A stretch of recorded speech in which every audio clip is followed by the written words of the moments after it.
Lopes, sou professor de Geografia da Rede Estadual de Ensino. Na aula de hoje nós vamos falar do tema Território em Movimento, tá? Lembrando que essa aula de hoje tem como público-alvo os alunos do terceiro ano do ensino médio.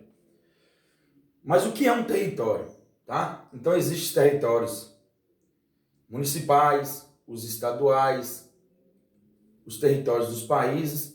O objetivo dessa aula de hoje é a gente estar falando dos territórios nacionais, dos territórios dos países. Então, território é o quê? É o espaço elaborado pela sociedade, tá? Estabelecido por uma relação de construção e também de domínio, tá? Então, em um território tem que haver um espaço em construção e tem que ter um domínio, algo que seja o quê? Que seja soberano, tá? E o que separa um território nacional de outro são o quê? São as fronteiras, né? Que nelas abrigam a identidade de cada povo nas suas distintas representações. Para que exista a soberania dentro de um território, o que os países, os governantes fazem, né? Eles o quê? Definem limites precisos, tá? Então, esses limites são importantes para separar um território de outro e para definir o quê? A sua fronteira e para que cada um dos representantes do seu país possa o quê? Exercer a sua soberania, tá? Então, cada território nacional tem a sua soberania dentro daquele território. E o que separa um território de outro são as fronteiras, que geralmente são definidas, né, em limites precisos. Esses limites geralmente são marcos ou aspectos naturais, como uma montanha, um rio, uma linha imaginária, né? É o que separa um território de outro. Nesse processo que nós estamos vivendo, o chamado processo de globalização, o que ele provocou? Ele desencadeou um processo de marginalização dos territórios, tá? Havendo uma hierarquia de controle e dominação. Então, com o processo de globalização, não está havendo mais a soberania de um território. Porque o processo de globalização, tá, ocasionado pela essa integração do mundo devido aos meios de transporte e comunicação, eles passaram, né, eles estão inseridos, a globalização está inserida além da fronteira de um país. Com isso, está provocando o quê?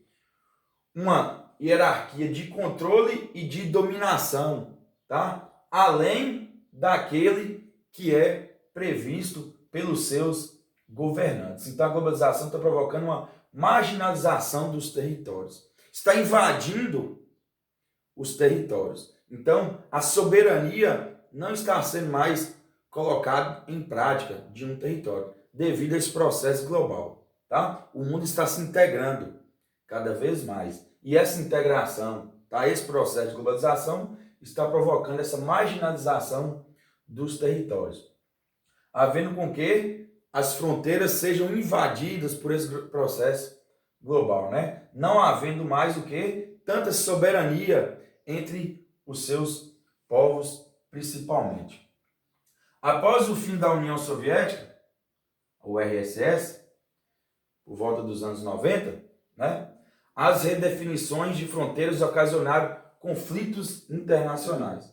Então, com o fim da União Soviética, desmembramento, formou-se 15 novos países, né, consequentemente 15 novos territórios. Então, isso é o quê?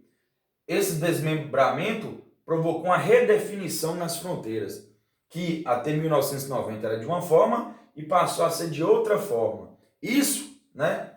Essa redefinição de fronteiras, às vezes não é justa, tá? Não agrada a todos. Então, o que isso pode provocar? E está provocando o quê? Conflitos internacionais pela disputa de território, tá? As disputas por fronteiras de afirmação de nacionalidade.